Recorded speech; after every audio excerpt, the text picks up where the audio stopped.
Namo tassa bhagavato arahato samma sambuddhassa. Namo tassa bhagavato arahato samma sambuddhassa.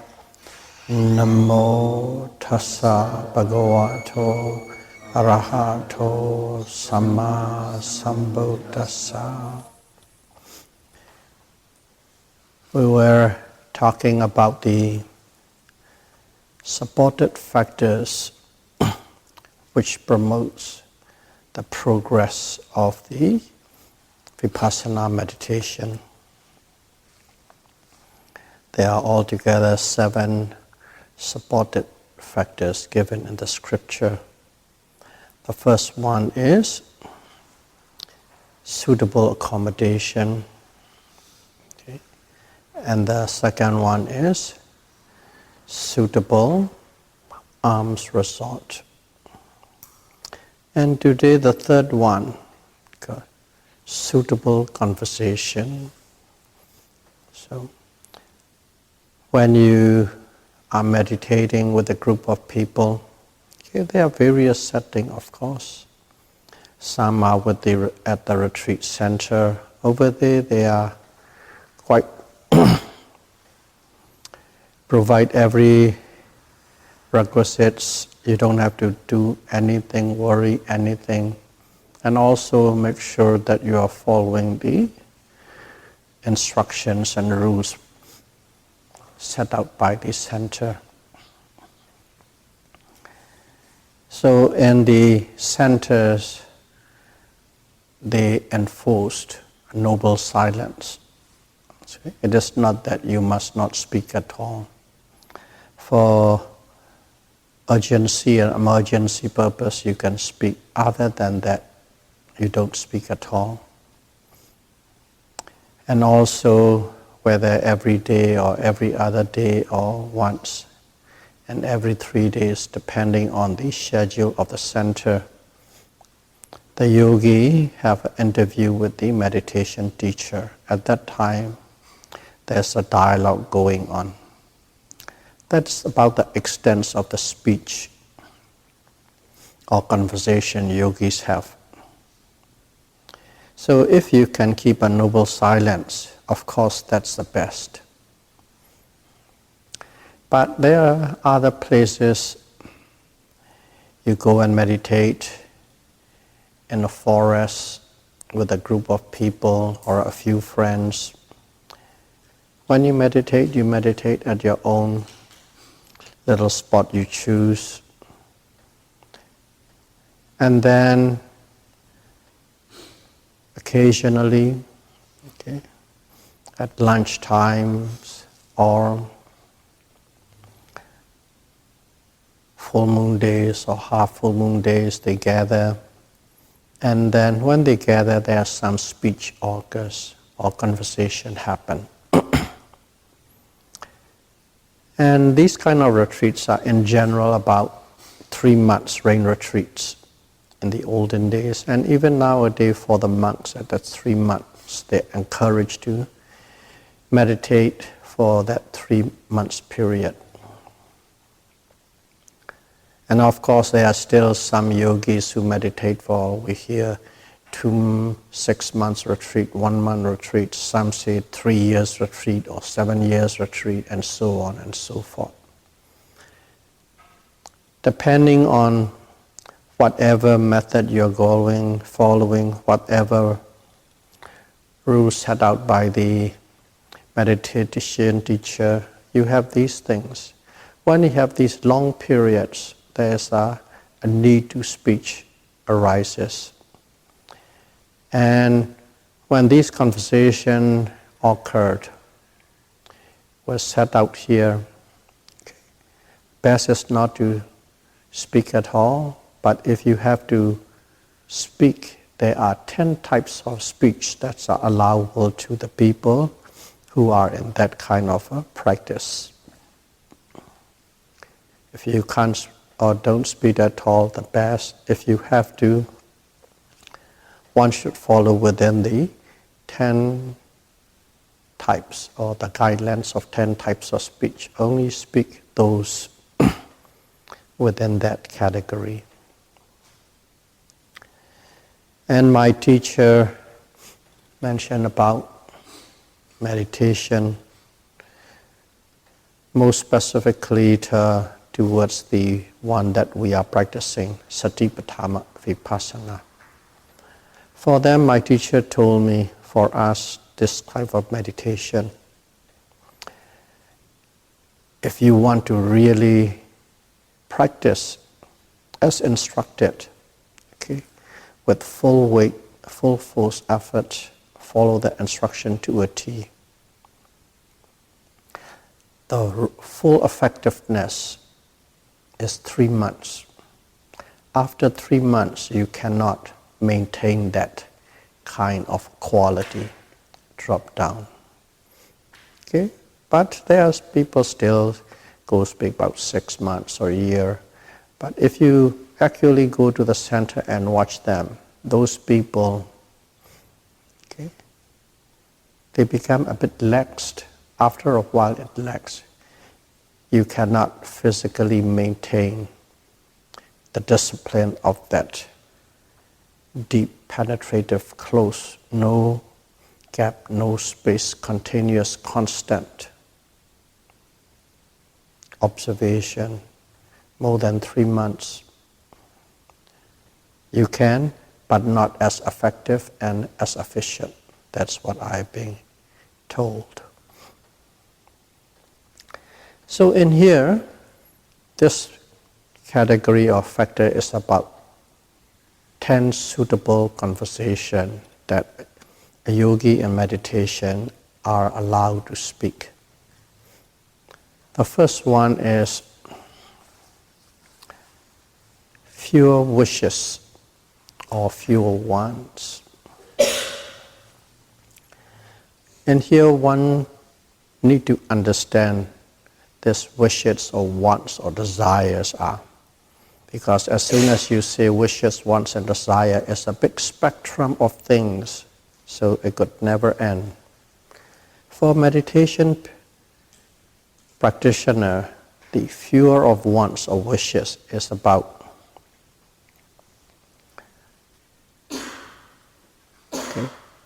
the subject of wanting to attain or attainment. Basically, path and fruition. Okay, there are 4 types of path. Mega, okay, and 4 types of fruition. Phala, and then Nibbana. Those 9. 4 mega, 4 phala, and 1 Nibbana. 9. These 9 are called or defined as Lokuttara Dhamma. Okay? They are not Lokiya, not the mundane. These are ultra mundane, Lokuttara Dhamma. It's about 4 path, 4 fruition, and Nibbana.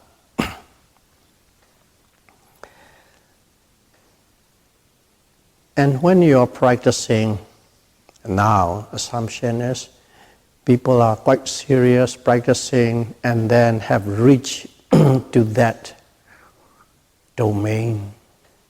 Okay? When you reach to that domain, and some people, quite a lot of people, especially at the beginning, can't contain it. They talk about, what kind of experience he or she has, this part, whether Satipatthana Mega, or Sagadagami Mega, or Anagami Mega, or Arahata Mega.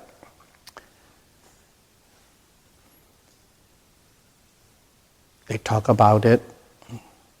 And then also phala, fruition, they talk about it, and even cessation of mind and matter, which is, in other words, Nibbana, they talk about it. And they talk about in such a way, I want it, I wish it, having a desire for it, And then also talking in a way that, okay, I have reached it. It has a sense of ego, a sense of accomplishment, wanting to have a little bit of a boastfulness or wanting some praise. That kind of mental state associated with it. And also to be able to reach these kind of 9 Lokuttara Dhamma, ultra-mundane Dhamma, you have to go through a series of insights, jnana. Okay, we all know there are 13 of them. And about these jnana to when you are, oh, I am here, I am there, I experience this way, I experience that way. It could be 2 types. One type is one hasn't experienced yet. From what they read and what they heard, they talk as if they have. That's one type. Another type is they experience already, but they talk with the attitude of wanting to be cognized, okay? Wanting to get praised. I am, that kind of attitude. So with that kind of attitude, you talk about these things. So whichever way it is, when you talk about these things, these are, okay, not appropriate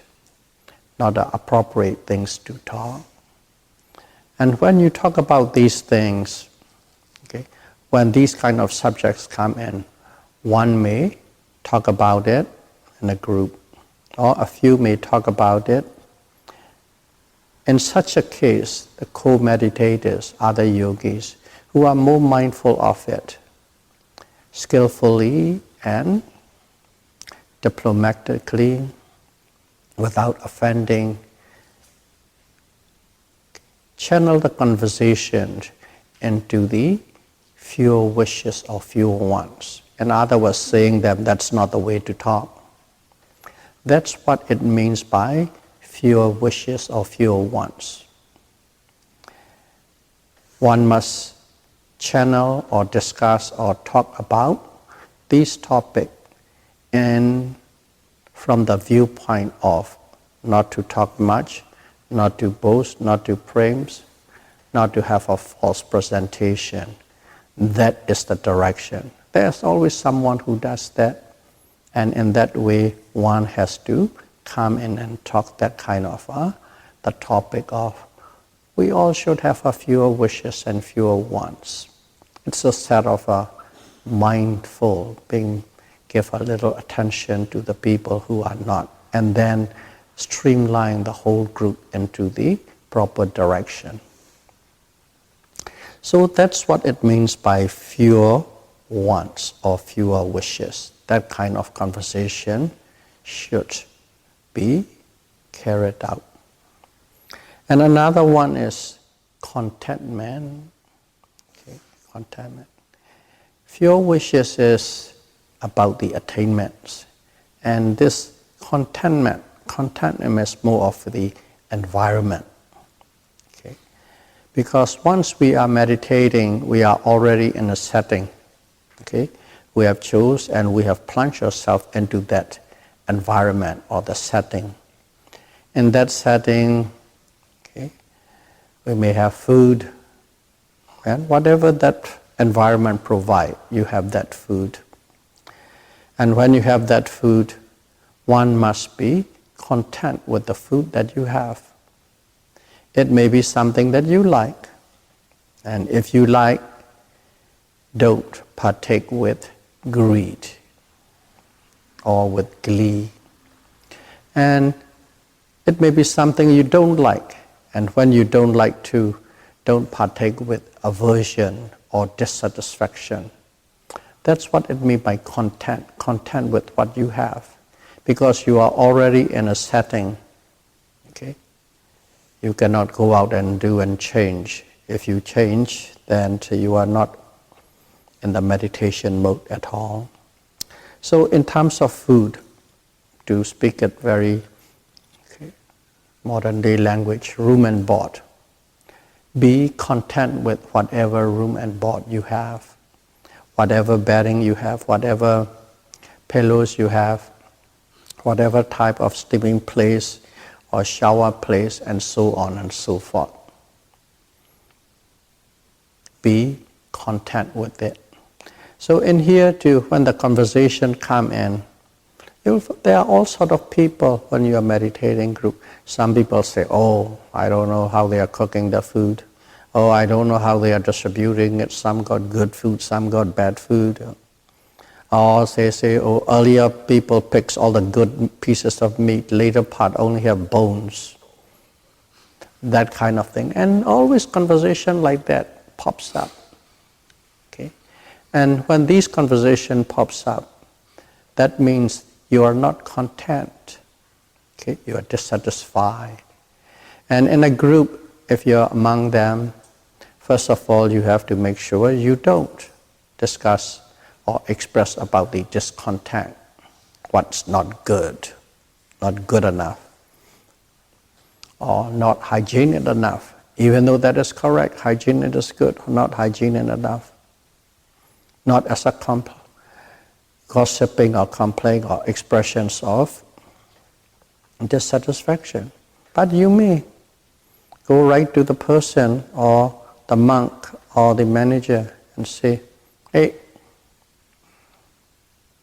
I believe you should have more care in this dishwashing places. That is a conversation, constructive conversation, not expressing out of dissatisfaction to improve the situation. That is what is necessary. You may talk things like that. And other people are talking discontent, and you may come in and you may draw their awareness to be content with what we have. Those kind of conversations are permitted. That is the second type, contentment. And the third one is called solitude.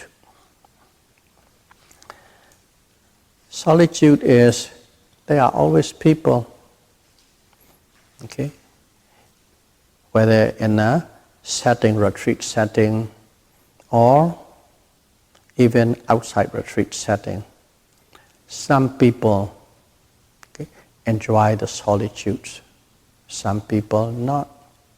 From outside is very simple. What does it mean by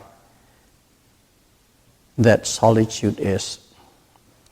You're always looking forward for company, okay? Friends to come and visit.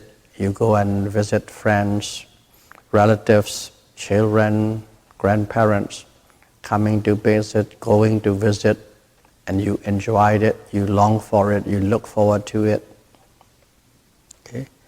And these kind of company, wanting to have companies, wanting to create environment with lots of people and enjoying it. And those are the people who does not like solitude, okay? Who could not enjoy solitude. Solitude means you don't really enjoy lots of people coming to you and then talking and entertaining and cooking and arranging and so on.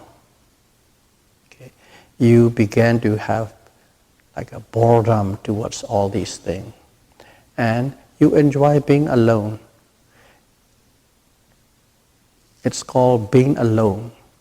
You don't feel lonely even though you are alone. That's what it is. Enjoy being alone.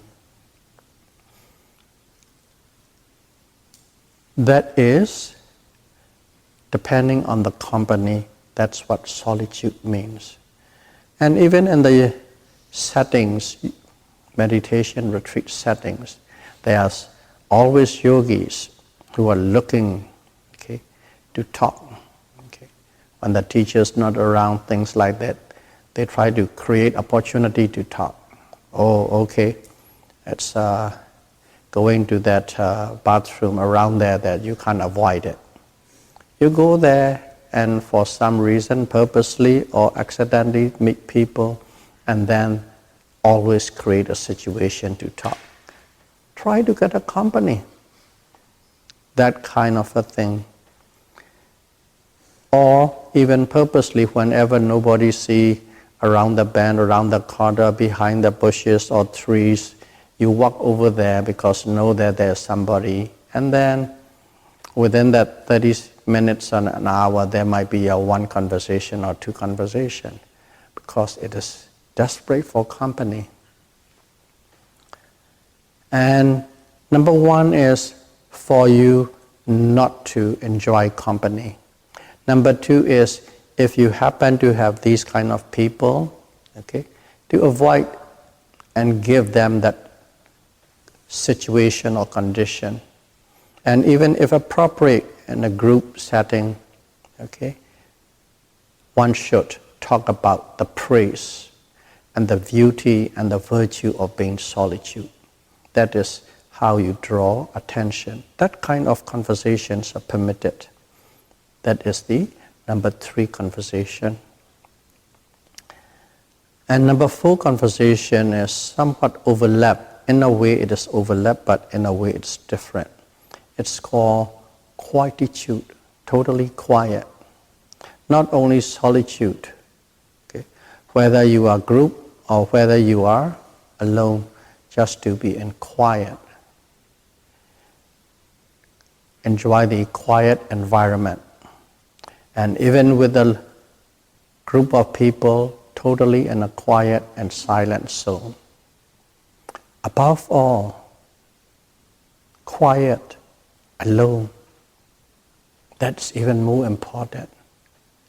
To be quiet alone, which means you are not doing mental chattering. When you are doing mental chattering, it is really loud and noisy. Of course, you don't know. And nobody knows, so you think you can chat as loud as you can in your mind. That's not being quiet. You might be silent outwardly, but you are not quiet inside your mind. So these kind of things to promote and to praise, to be quiet, that kind of conversation is encouraged whenever appropriate. You don't just go there purposely to talk about it, to give lectures to others. Only when situation call for it and appropriate, and if it is the right time and the right place, then you may have a conversation on that topic.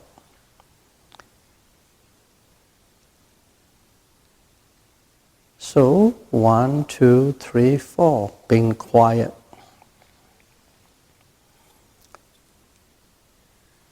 And the 5th one is, this is something that you can't miss anywhere in Buddha's teaching, diligence. It is the repeated diligence that's also a very supported factors for your progress. Okay, this diligence or effort you find everywhere. But also in here as a supported factor, the Buddhists put it there as well. But in here, presentation is divided into 2 categories. Kayika Viriya, in other words, physical effort or physical diligence.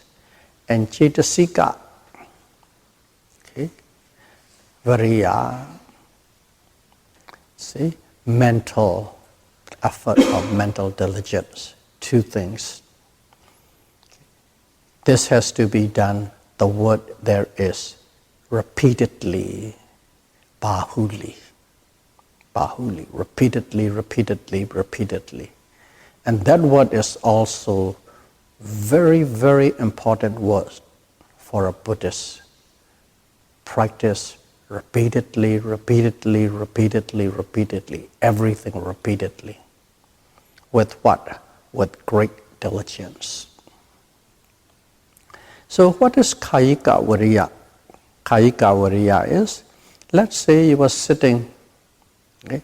When you're sitting, you took a posture, the way you sit, back straight, neck straight, okay, and slightly open so that you are not bending, scooping, swooping down, and so on. And you don't move, you don't twitch, you don't scratch, you don't play around with your hands, you don't twiddle your thumb underneath. Physically, totally in good posture. And one must maintain that posture. It's a physical body maintenance. That is the effort, kayika, physical effort.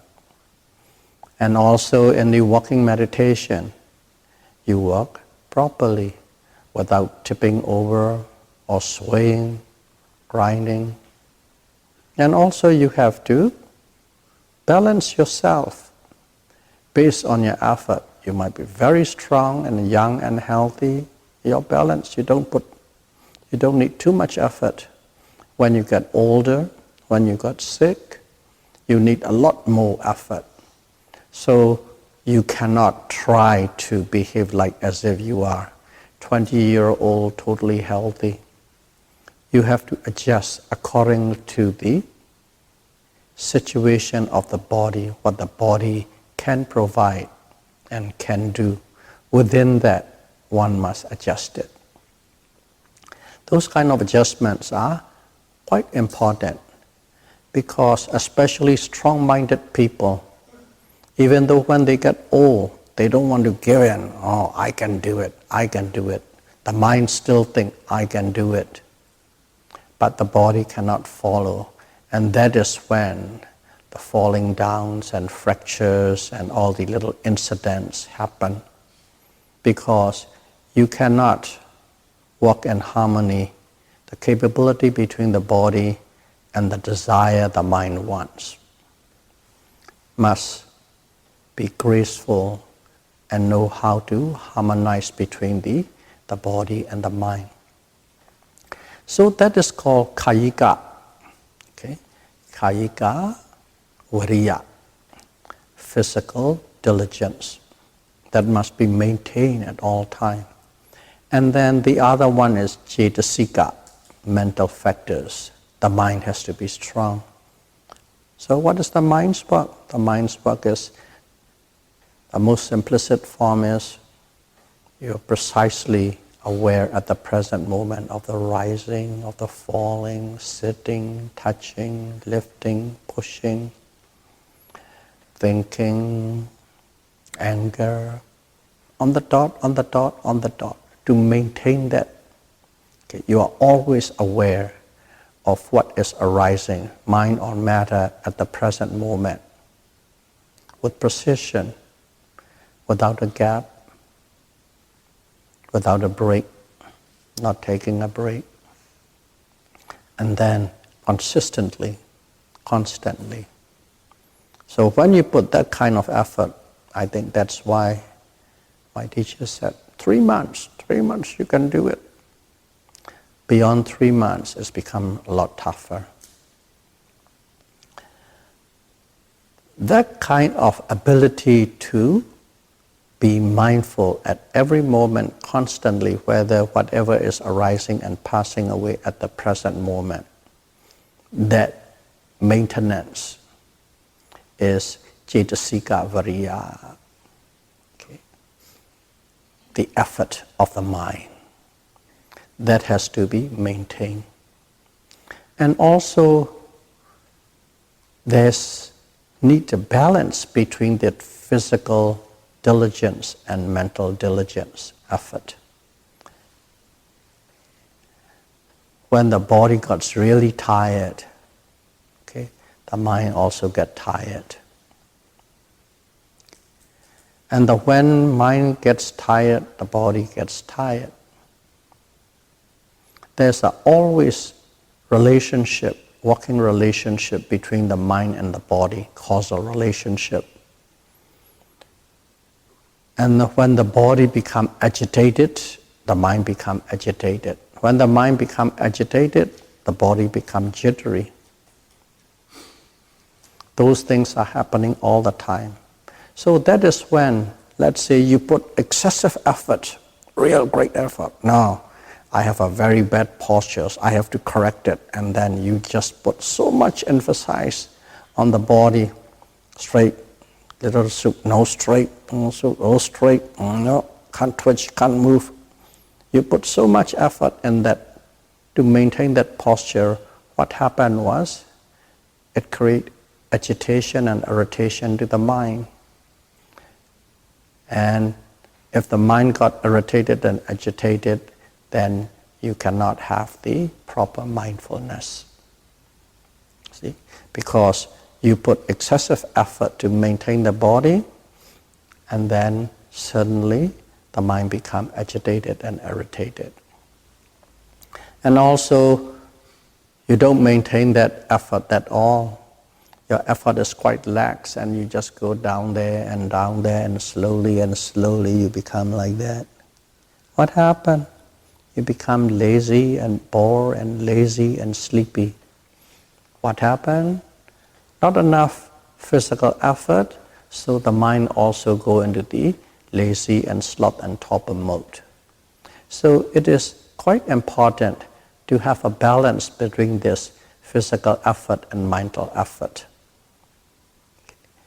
And these kind of things, these kind of conversation, when you have a group together, okay, and if you consider it is necessary and needed, appropriate and suitable, you may talk about it. That's a conversation that's allowable. But in our type of meditation, you are always with the teacher. So you are talking with the teacher, and the teacher will be always talking and correcting you what to do, what not to do. So that is the repeated diligence. Conversation that's allowable. Number 5. Okay. Number 6. Okay. Sila, or precepts or morality. Sila is the foundation of our practice. Without the proper foundation, we cannot build on it. So, Sila is very important, and we all know basically it's the 5 precepts. And the importance of these 5 precepts, we don't need to expand or talk about it. And on top of that, it could be 8 precepts, 9 precepts, 10 precepts, or if you take a rope, there are 227 precepts or rules and regulations that need to follow. And if you decide to take onto any type of sila, one should put great effort to be with it, to be able to observe it, not to break it. Because when you have sila, okay, first and foremost, this is a great foundation for your practice. In other words, on top of sila, if you have a proper sila, you will have a samadhi, concentration. And on top of the samadhi, you can build piññā, because these are the 3 pillars, but 3 steps. Like a sila as a foundation, samadhi is the middle, and piññā is the crown. That's the way it's the 3 bases. So we are specifically talking about sila, and in here, just sila is not only just building these things up, they have a great effects. Everything has a cause and effect. Buddhism is taught through the connection or connectiveness of cause and effect. First of all, if you have a sila, you have a great ease of livelihood. Great ease of livelihood. What does that mean is, whatever job that you are doing for your livelihood, of course, they are something that doesn't hurt or harm yourself as well as others. That is a given. And hurting yourself, that's very important to know. Some people don't really know. You don't think it's hurting yourself. You're making or earning a living, a job. If it is very stressful, if you are stressed out, that kind of a livelihood, I don't think one should continue on. Okay? Every day it's stress, every day stress. Not just a certain degree of stress, fine, but great stress, great stress, great stress. In other words, you're hurting and harming yourself. Those kind of situation one should pursue for another kind of livelihood, because that livelihood is hurting you, hurting yourself. But if you have these proper, not hurting, not harming, okay, a certain level of stress is normal for our world that we live in. Without that, there's nothing can. But if you have the proper morality, you don't have to worry anything about your job. You don't have to turn around and look around job. You don't have to cover it. And you can live with ease of mind at all time. You don't have to worry. That is the one benefit of Sila. And also, people who have Sila, okay, who are good morality, their fame goes wide and far. Even in an office corporation, they just say, oh, this guy, he's always do the correct thing. You don't have to worry about it. Okay, the boss knows, oh, he doesn't have a, but this guy I have to watch a little more. He's a little bit devious. He's a little bit wicked. Sometimes he can be, Say, that is what the difference between the two people is Sila. When you have silas, automatically you get trust of people. Your name goes far and wide. And even if your sila is very good, people who doesn't even know you heard about your name and they talk about you. And when they come and see you, they relate to you with respect. Okay? People are praised. And some of the great people with great percept, it is said in a lot of these sutras, they are human. They have a great sila, but their fame and fortune even spread to the celestial realm. And some of the sutra, it is said that. So that is the second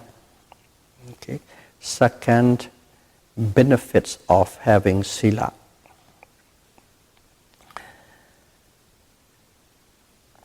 And the third one is, anyone who have a proper sila, observe the sila, okay, you would be never looked down by anybody. One is a priest, now is a looking down. Nobody will look down at you because there is nothing to look down upon you. And also, when you have sila, you have done nothing wrong. When you have done nothing wrong, at the time of death, okay, we all face at one moment, the last death moment. At the time of death, we die without confusion. Without confusion means if you have a lot of these guilty deeds done in your life, before you die, you just go into the swirling mode of these guilty thoughts and guilty feelings, and it is a state of confusion. As you have no guilt, your mind is clear, you die without confusion. When you die without confusion, you go to the better existence.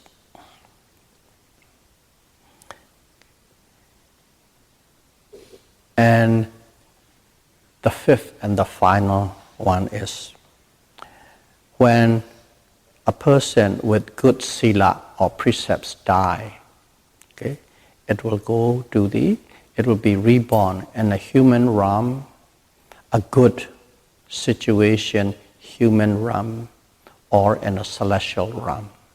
That is the rebirth. That is simply the 5 benefits, simply observing Sila.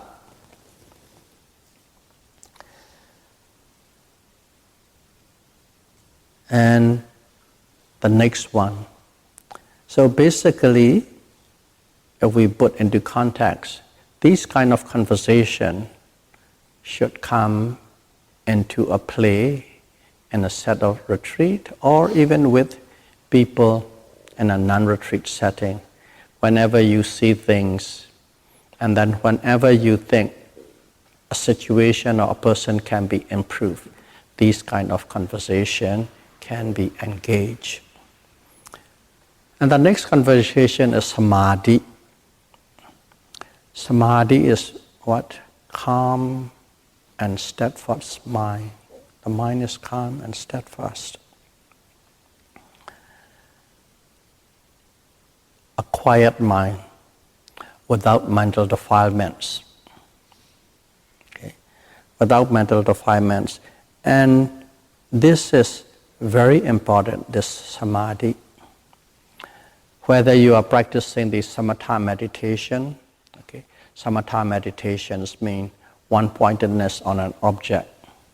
At that time, if you have that calm and steadfast mind, you have reached your goal. Calm, serenity, tranquility, and then along with it, concentration bliss. That's one, but it reaches goal. And of course, from then, if you would desire some mental powers, you can develop. But in Vipassana, it's very important. Without that Samadhi, okay, without that Samadhi, one can never develop or attain insight. One must have a certain degree of Samadhi concentration. Not like jhanic concentration, but a concentration that keeps the mental defilement away. You have that kind of mind. Not one-pointedness, it can be in many objects, but you can keep these many objects one after the others without being intruded by mental defilements. That means you have a very good Samadhi, very strong Samadhi. You need that kind of Samadhi or mental concentration to get into insight. Without that, you will never have insight or piññā. That is the key important point for the Vipassana meditator. Sila Samadhi. That kind of conversation are also encouraged. And in here, as we are all practitioners, we talk about meditation setting. And also, you can take all these things to your daily life, and try to converse these topics more so than the frivolous talk, more so than the politics, more so than the entertainment or the food guide and so on and so forth. And you can take these things into your daily life and make the key part of conversation, because you are seeing with friends and families. Okay? But of course, be skillful. Don't be just like telling them, do it, don't do it, do it, don't do it, must do it. No, it is a very friendly conversation, trying to draw their awareness and mindfulness into these topics. So these 10 conversations are not just for yogis, for everybody. Yogis in your normal daily life, they can become the key aspect of conversation. Try to draw in within these 10 categories, suitably, appropriately, in terms of time and place, and also whether this person be receptive or not. If you are quite sure it's not going to be receptive, don't push. If they are going to be receptive, deliver it the best that you can. So that is the samadhi.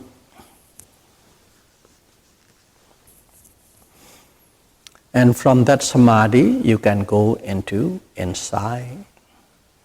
And the next conversation is pinya, wisdom. Okay? So when we come pinya, wisdom, okay, again to pinya can be used in every kind of various setting. And here is wisdom to penetrate the ultra-mundane dharma. What is ultra-mundane dharma? We have talked about it already. 4 types of path, consciousness, or the path wisdom, and 4 types of fruition. Okay? Consciousness of fruition, wisdom, and nibbana. Those are 4 plus 4 plus 1, 9. These 9 dharmas are called ultra-mundane dharma, lokuttara dharma. Okay. And without wisdom of what? Wisdom of going through the stages of insight. Without going through the stages of insight, you cannot penetrate and you cannot understand these 9 lokuttara dharma, 9 ultra-mundane dharma. And understanding about these parts and fruitions and nibbana, understanding about these stages of insight, okay, that we'll call it pinya. Okay? Stages of insight is in the lokiya, mundane. And understanding about the 9 dharma is ultra-mundane. That kind of thing. And this is for people who are practicing to be liberated, of course.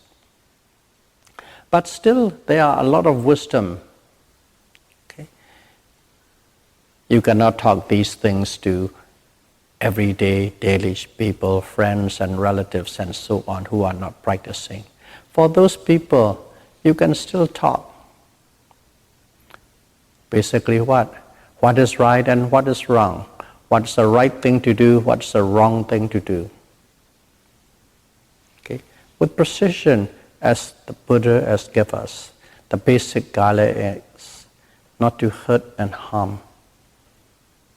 Any deeds that doesn't hurt and harm, and any deeds that cannot be blamed, and any deeds that is beneficial, that is a good thing to do. That is what to do. And any deed that hurts and harm, any deeds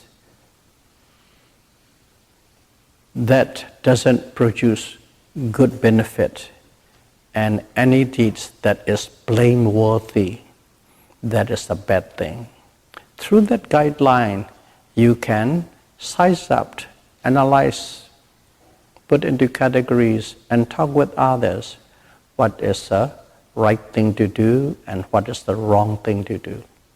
It is not right thing to do because the Buddha said, or this is the Buddhist way. It is not the wrong thing to do because what Buddha said. It's a right thing and it's a wrong thing, based on the principle, the formula we just talked about. Based on that, one talks. You can talk to anybody and everybody, whoever is receptive, whoever you think it is receptive to it. That's wisdom. It covers 8 types of conversation. 9th type is called vimukti or vimukti. Vimukti or vimukti. In other words, it is freedom or liberation. Freedom or liberation. So if this is freedom or liberation, then this one is something you cannot talk with every people. Something or someone that you can talk, that you can relate to, and if you have it, let's say a group of people who are already in that kind of a stage, vimukti, liberation. what is liberation is these people already have attained a certain type of path consciousness, mega ceta. Okay, there are 4 types. They have already taken the first type or second type or third or fourth type of mega ceta or mega jnana, the wisdom of the path. They have experienced it. And for those who have experienced it, it's a place they can go into. We just use the word place, but not really a place. It's a state. Okay? Phala sampati. Phala sampati. Sampati is attainment. Phala is fruition. Okay? The fruit that you get out of the attainment of the path consciousness. That's phala. The fruits or the result that get out of the attainment of the path consciousness. And once you have attained a certain path consciousness, you can go into that states of fruition, the relative state of fruition. You can go in, you can stay with peace. In other words, it is very peaceful and blissful. So whether you are in Ariya number 1 or 2 or 3 or 4, when you have things to do, you do. When you have nothing else to do, your spare time, you go into that mode and you try to stay in peace. Or another thing is, you take Nibbana as an object. You take Nibbana as an object and you enjoy the bliss or peace of Nibbana. So that is called Vimukti, state of liberation. One can stay in it, enjoy it.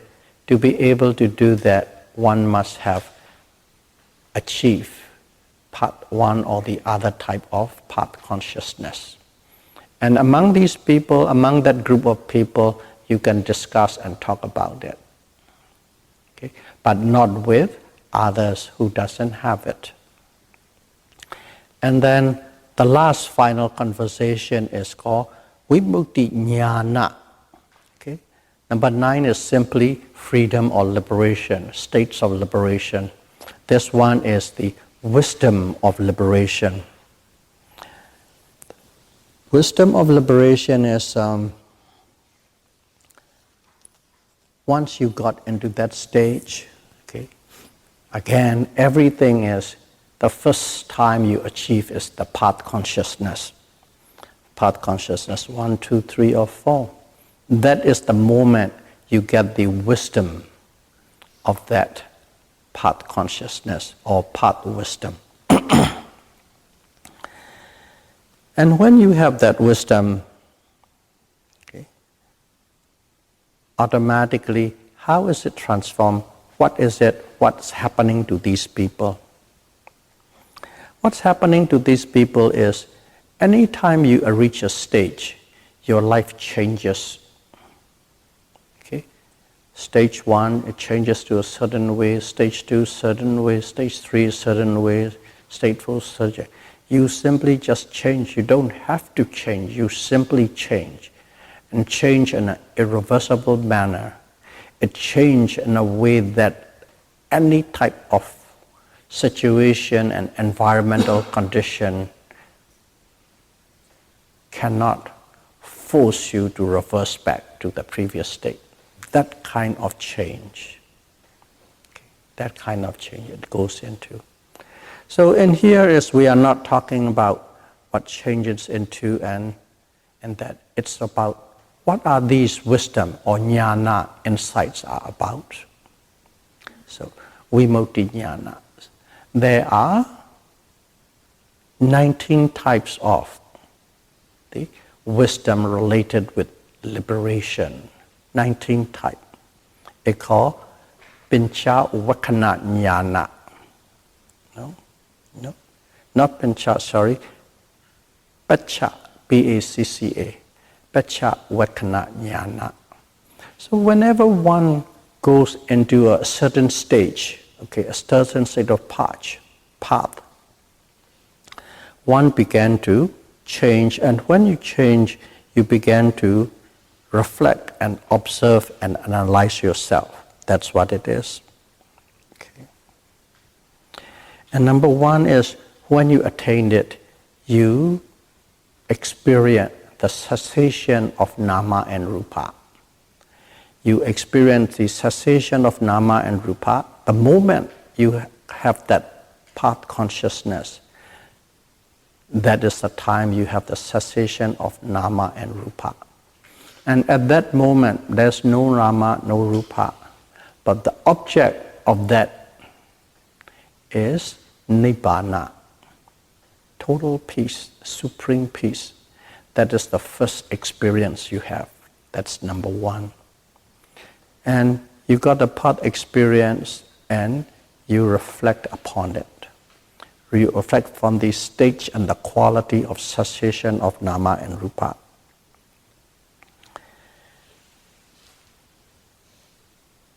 And then, number two, you began to reflect the situation of the path. Okay. Situation of the path. What the situation of the path is, you reflect these things based on how or through, how did you go through that and how do you experience that? What is the experience of the path consciousness? That's number two. And then after you have this path consciousness, you go automatically into the next one. It's called the result of the path consciousness or the fruition. Okay. When you go into the fruition, again, you reflect, you go through how exactly that experience of the fruition consciousness is. Or fruition pinya, palajnana. How is it about? By going through, experiencing through it, you begin to understand. So one is nibbana, second is megaceta, and third is palaceta or palajnana. 1, 2, 3. And then what you do was, after that, you're thoroughly satisfied with your analysis. And then you look through and what are we escaping from? What are we escaping from? What are we liberating from? From mental defilements, kilesa, lobha, dosa, moha. That's what we are trying to escape from or liberate it from. So number 4, you look and you analyze and you go through, you reflect it. What kind of mental defilements I have totally abandoned? You go through it. Because each state of path consciousness, they abandon a certain type of mental defilements or a certain degree of mental defilements. So if you are the first stream winner, you reflect it and you see, oh, these types of mental defilements, I have all totally abandoned it. And then the last contemplation or reflection is, what type of mental defilements there it still remains? Okay. Oh, these are gone. This one are still here. Okay. Those things, details, I will talk in a different setting. And here is, you just go the 5 stages of reflectiveness, of analysis of yourself whenever you attain something. The first one is cessations of nama and rupa. Cessation, and the second one is megajnana, you reflect. The third is palajnana. And the fourth is, what kind of mental defilements have I abandoned? And the fifth is, what kind of mental defilements there still remains? 5 things. So whenever you got a stage, first path consciousness, you reflect these 5. Second stage of path consciousness, you reflect these 5, 10. The third stage of consciousness, you reflect these 5, 15. And the fourth stage and the final stage, Arahata Magga, you reflect the first four, because the fifth one, what is there remain, what kind of mental defilement remains. As the Arahata Magga, no trace of mental defilements remain. So it can only reflect upon the four. So 19. These kind of reflection of 19 natures of the Ariya are called Pacha Vakana Jnana. Okay? Vimukti Jnana. So if you are with a group of people of the same nature, you can discuss and talk about it, not to the people who has it. So those are the 10 types of conversation.